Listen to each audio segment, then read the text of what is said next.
Bonjour à tous, dans cette vidéo nous allons parler de l'arthrose de l'épaule, nous allons la définir et nous allons voir quels sont les exercices à réaliser pour se soulager, se soigner.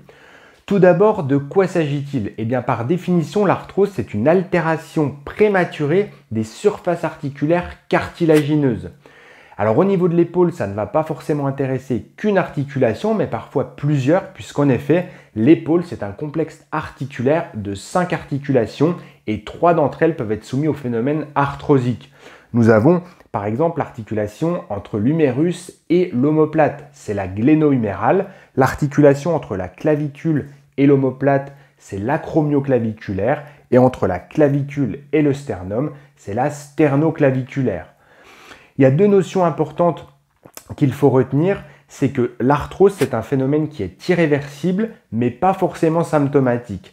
Irréversible, ça veut dire que le cartilage ne se régénère pas. Je sais qu'il y a beaucoup de marketing qui vous promet une régénération cartilagineuse. C'est totalement faux. Aujourd'hui, scientifiquement, il n'y a aucune thérapie qui permet de régénérer le cartilage articulaire.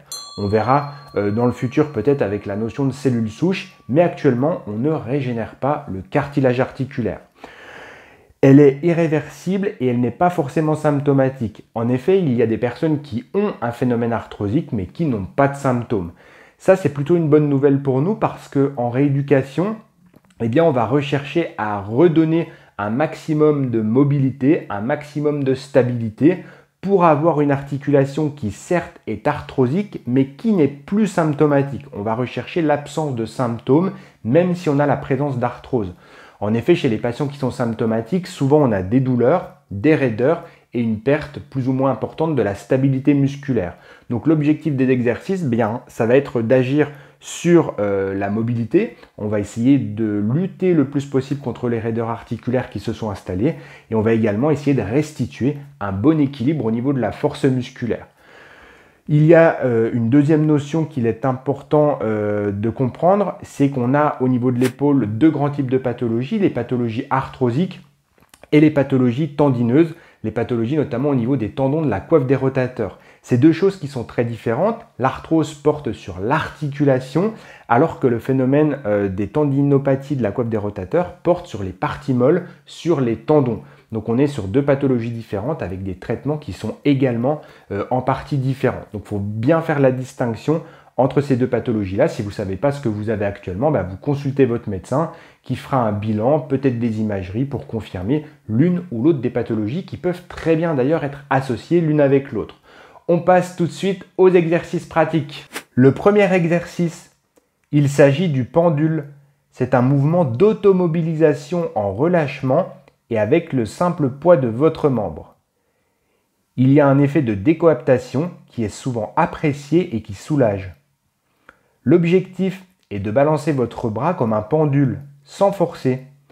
Vous pouvez réaliser le mouvement d'avant en arrière pour la flexion-extension, sur les côtés pour l'écartement-rapprochement, en rotation, d'un sens puis de l'autre, c'est-à-dire que vous allez amener le pouce d'un côté puis de l'autre.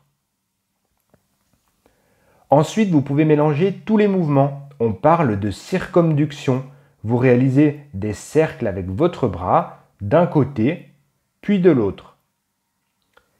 Allez dans les amplitudes maximales sans provoquer de douleur. Vous pouvez augmenter les amplitudes, notamment en flexion, en fléchissant davantage votre dos. Le deuxième exercice, il s'agit de l'enroulé des épaules. Dans le sens des aiguilles d'une montre, vous allez réaliser des cercles avec vos épaules. Insistez bien dans toutes les amplitudes du mouvement. L'élévation, la rétropulsion, l'abaissement, l'antépulsion. Vous pouvez percevoir de petits craquements articulaires lors de ces mouvements. S'il n'y a pas de douleur associée, alors vous pouvez continuer sans problème. Troisième exercice, c'est l'exercice de la prière dynamique pour mobiliser en flexion articulaire. En effet, ce mouvement de l'épaule est très important dans les activités de la vie quotidienne. Il est donc très pertinent à travailler. En position à genoux, au sol, placez les mains devant vous et effectuez un recul de votre corps tout en maintenant l'appui des membres supérieurs devant vous.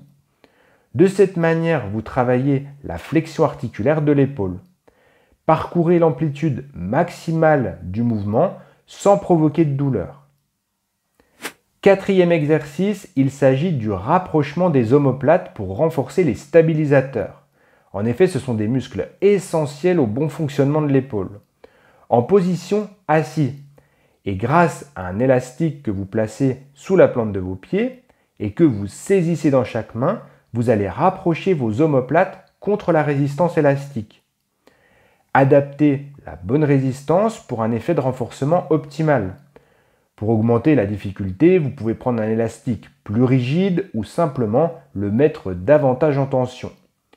Vous pouvez réaliser 3 séries de 20 mouvements. Cinquième et dernier exercice, c'est la proprioception.